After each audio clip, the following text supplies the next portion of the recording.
আজ আবারও আসলাম আপনাদের সামনে এসটিভি মিডিয়া নিউজের প্রতিদিনের আয়োজন। আজকের পত্রিকার শিরোনাম দৈনিক ইত্তেফাক। মধ্যরাতে ঢাকায় ভূমিকম্প অনুভূত। 4 দিনের সফরে জাপানের পথে প্রধান উপদেষ্টা। চাঁপাইনবাবগঞ্জ সীমান্তে 17 জনকে পুশিং করল বিএসএফ। কালের কণ্ঠ। জমি বেচে টাকা পাচারের হিড়িক। রাষ্ট্র ও নিরাপত্তা বিরোধী কাজে না জড়ানোর সাফ কথা সেনাবাহিনী। 10 মাসে 27,000 সন্দেহজনক লেনদেন। বাংলাদেশ প্রতিদিন। রাজনীতিতে বাড়ছে হতাশা। দ্রুত অবকাঠামো উন্নয়নের তাগিদ মাতার বাড়ির। অর্থনীতি ধ্বংসের গভীর ষড়যন্ত্র। নয়া দিগন্ত।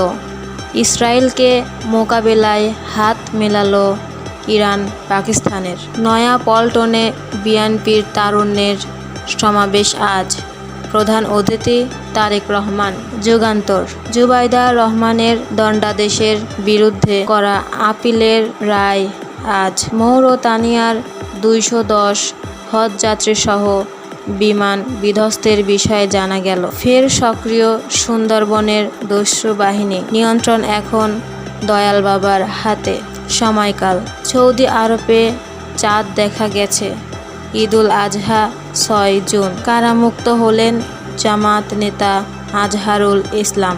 এই ছিল এসটিভি মিডিয়া নিউজের প্রতিদিনের আয়োজনে। আজকের পত্রিকার শিরোনাম অনুষ্ঠানে এসটিভি মিডিয়া নিউজের সাথেই থাকবেন। ধন্যবাদ সকলকে। আল্লাহ হাফেজ।